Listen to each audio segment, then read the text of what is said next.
Hi class. So in this video, I will be discussing the other performance evaluation and improvement tools.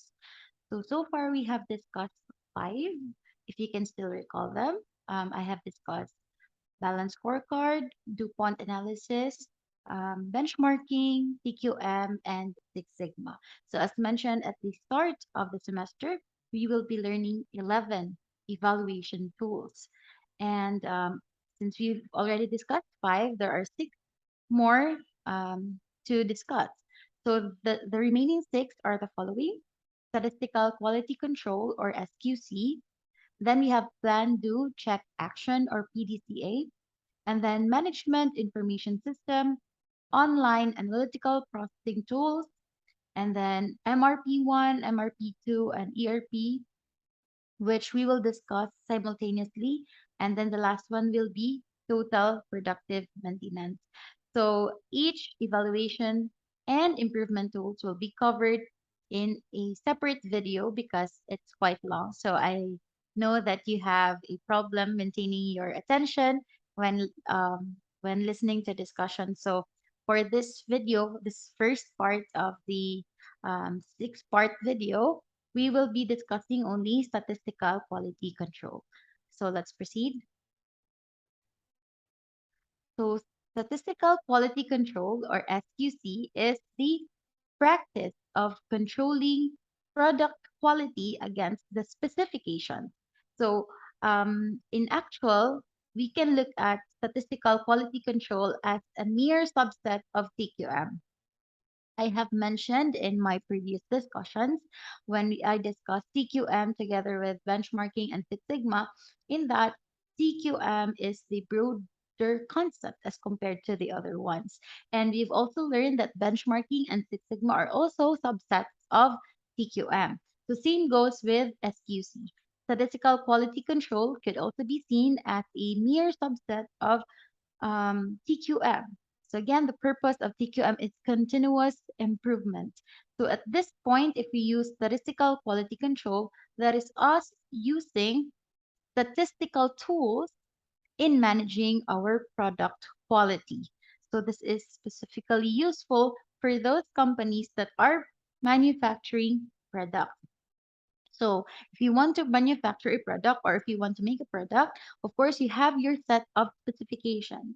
And then you compare the actual product produced with that of the specifications that you have intended using statistical tools. And that process is now known as statistical quality control. So by technical definition, SQC is defined as the technique of applying statistical methods based on the theory of probability and sampling to establish quality standard and to maintain it in the most economical manner. So in short, we can define SQC or statistical quality control as the application of statistical techniques to measure and evaluate the quality of a product, service, or process. Now, before the advent of industrial revolution, the products that the company produces are more of handmade. Now, when you make a product using your own hands and skills, you can immediately correct a process. For example, if in the process of making a product you made a mistake, you can immediately rectify that. But because of the industrial revolution wherein the use of machines or equipments are being introduced in the manufacturing process, we have this so-called mass production. So for mass production, it's literally producing products at a large volume through the use of equipments or machinery. And for these products, now these products that are being produced by machines or equipment, there is no 100% guarantee that the products are good products. There will be products that are also defective.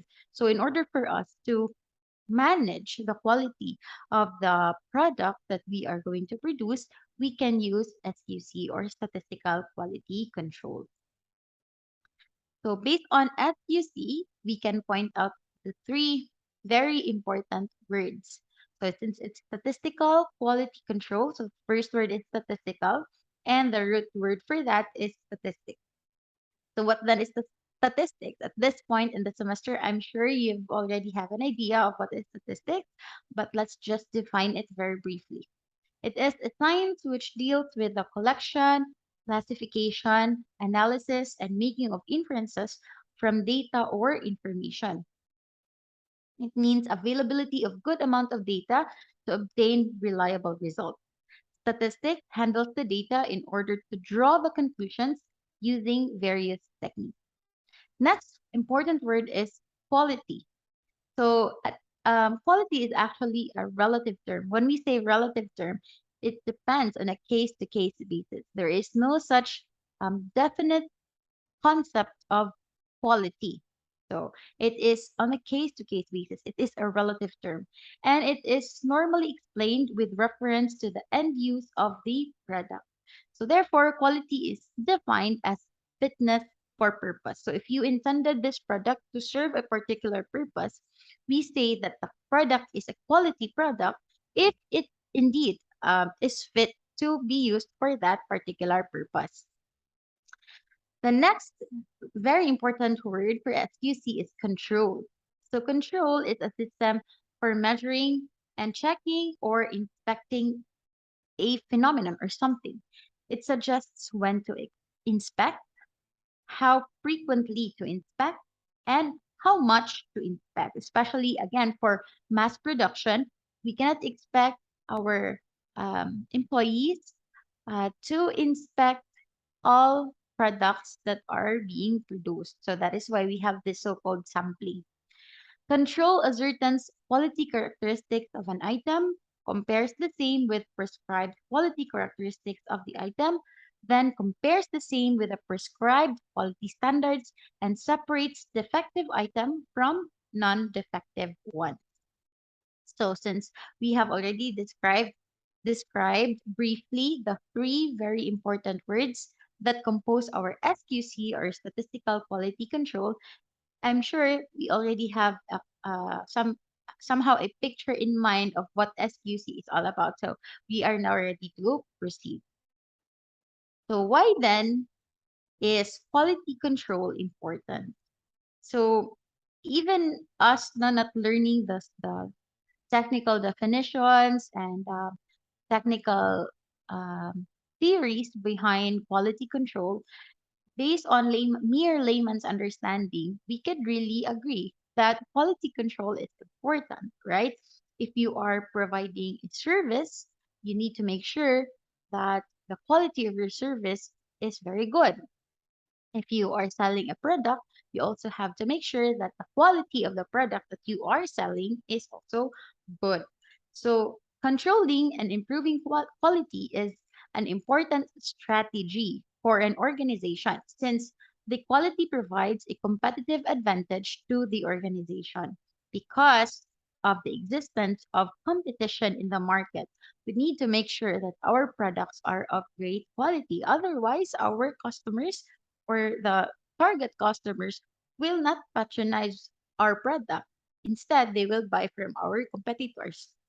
So we need to control the quality of our product because this will give us a competitive advantage. The organization which delights its customers by improving and controlling quality can dominate its competitors. So if we have gained a competitive advantage, then this is an inevitable consequence of gaining that competitive advantage. So our customers will be happy, therefore we can dominate our competitors. Hence, the main objective an organization is to achieve quality assurance so that it can not only satisfy its customers but also delight them. So, actually, satisfaction and delight are also technical terms. I'm not sure if you have heard this in your business administration subject, but when we speak of satisfy, that means us um, when we say satisfy or satisfaction, that means it's us meeting the expectation of the customer. So if we can meet the expectation of the customer, then there is satisfaction. But if we don't just meet the expectation, but exceed the expectation, then there is delight. Okay? So our goal is not just to satisfy, but also to delight our customers. So for SQC, we now have to break it down into two categories. So SQC being the umbrella term, we have the first branch or the first category, which is statistical process control, and the second one is your acceptance sampling. So the first one, statistical process control or SPC. This is the application of statistical techniques to determine whether a process is functioning as desired. So for SPC, we are looking at the quality of the process because we acknowledge that the product or the service that we offer is a mere result of the quality of the process. Um, do you agree? So if we have a good product, that means the process that we have followed in manufacturing that product or in producing that product is also good. So for statistical process control, what we are trying to look at is the quality of our process. So we are trying to check whether our process in the organization is functioning as desired, but using statistical techniques. So that is why this is also under SQC. Because again, for SQC, we are using statistical tools or statistical techniques. So that's the keyword for SPC, process. Okay. The next category is acceptance planning. So this is still an application of statistical techniques because again, this is under SQC. So this is the application of statistical techniques to determine whether a population of items should be accepted or rejected based on inspection of a sample of those items. So in mass production, di ba, we have this so-called batches. We make products in batch.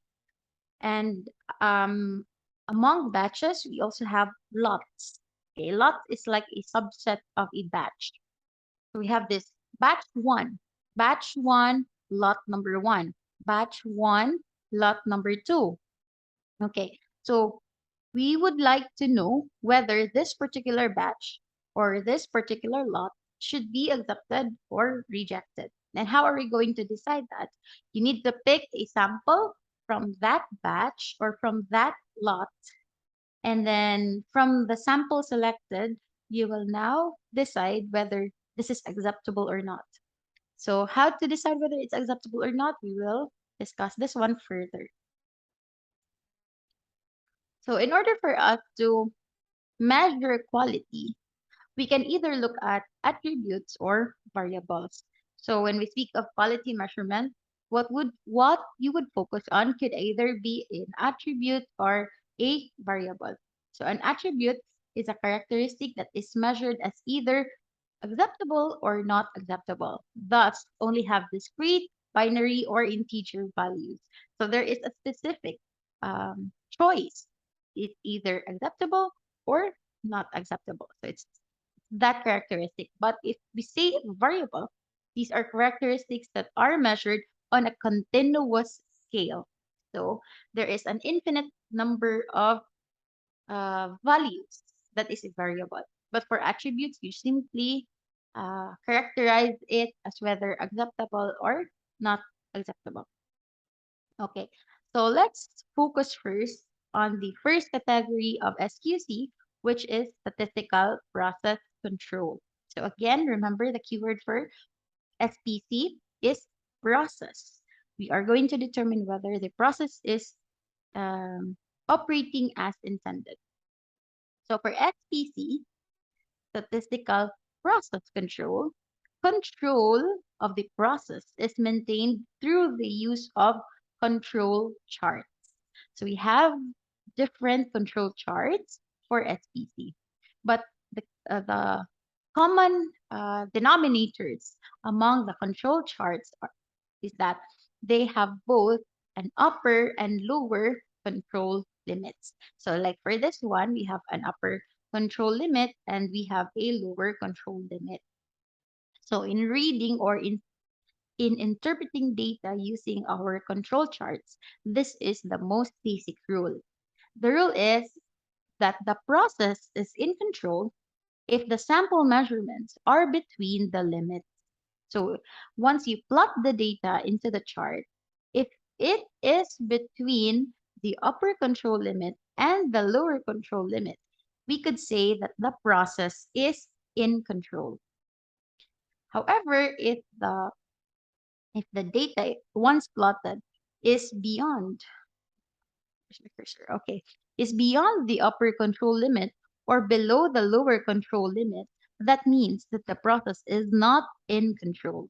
So our goal is that in managing our process, we should make sure that um, once plotted, the data is just between the upper control limit and the lower control limit. So that is an indication that our process is still in control. So what are these control charts? So remember, diba, we have quality measurements for attributes and for variables. So if you are looking at attributes, we have the following control charts. We have the P chart and the C charts rather. For variable quality measurement, we have the X bar or mean charts, or we can also refer to this as your average chart. And then we have the R chart or your range charts. So let's define these charts very briefly. So for P charts, this measure the proportion which is defective in a sample. A P chart is used when both the total size and the number of defects can be computed. Okay. C charts, on the other hand, monitor the number of defects per unit and which is used when one can compute only the number of defects but cannot compute the proportion which is defective. So if you notice here, no, for P chart, you are looking at how many units are defective in relation to the total population that is for P chart. For C charts, on the other hand, we zoom in, look at that one product, and monitor how many defects are existing in that particular product or in that particular unit. So again, for P chart, look at how many defective units there are in relation to the total size or to the population. While for C charts, you look at a particular unit and then measure or monitor the number of defects that are existing in that particular unit. Okay. Next, for variable chart, for variable quality measurements, we have the X bar or mean charts or average charts. This monitor the changes in the mean value or shift in the central tendency of a process. So you could use this because again, di ba, when we discuss quality measurement for variables, it is a continuous range. It is infinite.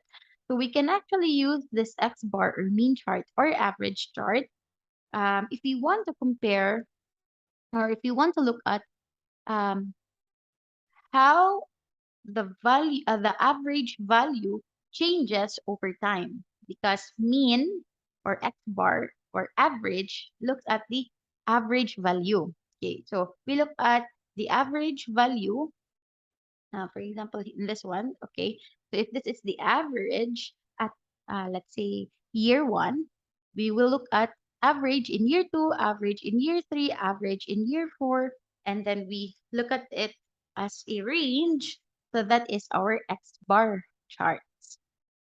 And then for range charts, this monitor the changes in the dispersion or the variability of the process. So it works like a standard deviation. So what varies um, and what varies and then how much it has changed, how much it had varied throughout a specific period of time. So that is for range chart. Okay, so let's have an example. So again, the common denominator for all the charts that I have discussed so far is that they have an upper control limit and a lower control limit. And what is our rule again? The process is in control if it is between the upper control limit and the lower control limit. Okay, so we have actually specific compute formulas. We have specific formulas in computing the upper control limit and the lower control limit. But for our class purposes, since our focus is performance management system, okay, I will not ask you to compute the upper control limit and the lower control limit, but rather my goal is for you to understand how these things are used and how to interpret the data. Okay, but for academic purposes, I'm gonna discuss the um, formulas for P chart and the C chart and how to interpret the data. Okay, so for the control limit, for P chart, we have the mean plus Z times the standard deviation, Z being the Z score or the sigma control. You actually have this in your statistics table, no? Um, so for the upper control limit, that's mean plus the Z score times the standard deviation. For the lower control limit, we have the mean minus the Z score times standard deviation. So let's have an example. So again, we are looking at SPC. Okay. Again, our keyword for SPC, what we are trying to look at is the process. Okay. The process is to cut steel bars to a specified length. The samples taken found the mean to be 5.8 inches and the standard deviation is 0.1 inches. Now, based on the given, let's assume that the z-score is 3. So we can now compute the upper control limit and the lower control limit by using this formula. So just substitute the amounts and then you will get an upper control limit of 5.83 inches and the lower control limit is 5.77 inches. So uh, if you are to graph this, your mean is 5.8, which will be at the center. Okay, now for example, if you will inspect another batch of products or units and then plot the data in this one. So if you notice that most of the um, items are falling below the lower control limit or over the upper control limit, then we can say that the process is now out of control. However, once you plot the data and if it falls between the lower control limit and the upper control limit, then we can say that the process is in control. Again, you don't need to memorize the formula, okay? For examination purposes, I will be providing the upper control limit and the lower control limit. All you need to do is to analyze and interpret the results. Okay, so for example, um, for our number one, once plotted, it's in here, and then for the other data. So we could see here. So what is our interpretation? We could interpret that the process is in control. Why? Because it is between the lower control limit and the upper control limit. Okay, this time for C chart. C charts, this is again for number of defects per unit.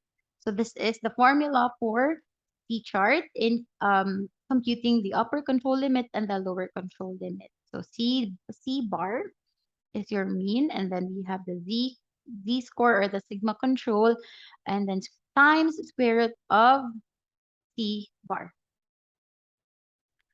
So example, ABC company is concerned with the number of defects in painted panels that it produces. The average number of defects in a sample of 100 is 2. So since that is the average, that will be your C bar. The company wants to monitor the process. 3 sigma control limits is used. So simply substitute the values to the given formula and then you will get the upper control limit and the lower control limit. But notice here that in computing the lower control limit, the uh, the value that was computed is a negative amount. Negative amount. So we need to convert it to 0. Why? Because what we are looking at here are the units, no? And there is no such thing as a negative unit. So the minimum number of units is zero. It's just nothing. But there is no such thing as negative unit. So that is why you get a, if you are looking at a unit, and then um, you will get the upper control limit or the lower control limit. And if you get a negative number, you need to convert it into zero. But that rule is only applicable for something if you want to look at it as a unit, okay, as a unit or a number of products. Okay, so I believe you have already understood and appreciated the use of these charts and how to interpret these charts using the upper control limit and the lower control limit. So I will not anymore discuss the formula for X bar chart and the R chart or the range chart, as long as you know when these charts are used. So comprehensively though, there are several charts that are being used in SQC, but those four are the most basic ones. If you ever get confused on when to use a C chart or a P chart or an X bar chart or R chart, you can refer to this diagram. Okay. So if you are looking at a continuous data, meaning a range variable, we refer to it as a variable, right? When we discuss quality measurement. So continuous, that is variable. Discrete, that is your attribute. Okay. So if it is discrete, then you actually have two options, right? You have the P chart and the C chart. If you are looking at one defect per unit, that means you are going to use the P chart. If you're expecting that there are multiple defects per one unit, then you are going to use a C chart for that purpose. All right. So you can screenshot this and you may print this out or copy this in your notes. It's up to you.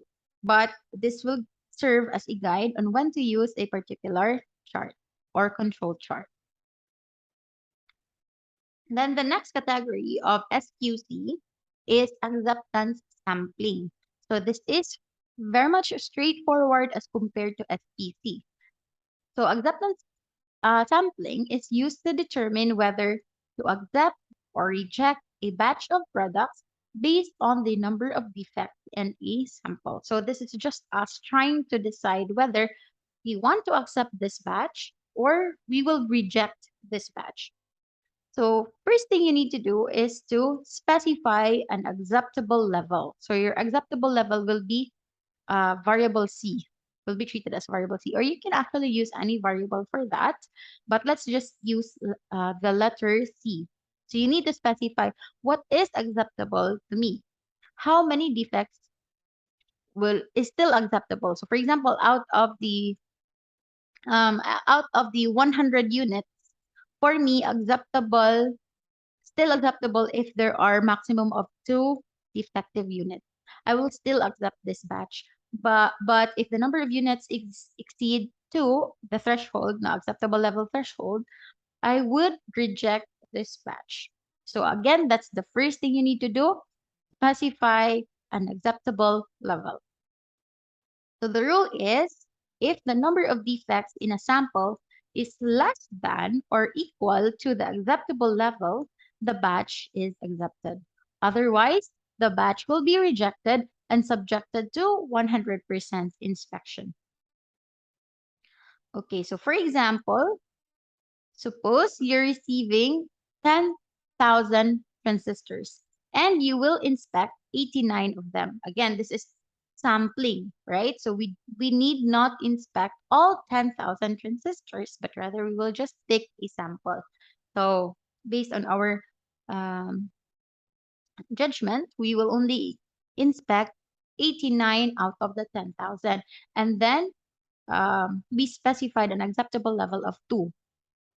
So if we find out, once we inspect the 89 transistors, if we find out that there are actually 2 defective units out of the 89, what shall we do? What is our decision?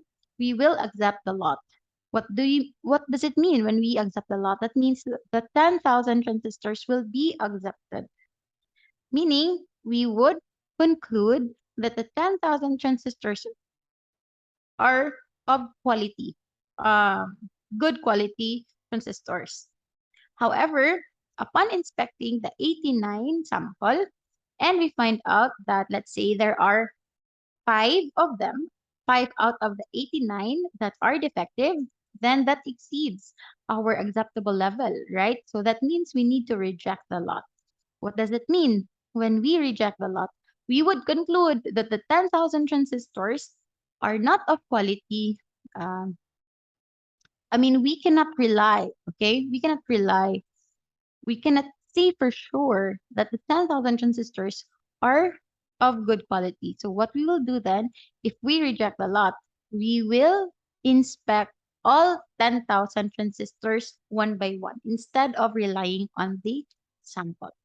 Okay, so that's it for SQC, or statistical quality control. Remember the two categories.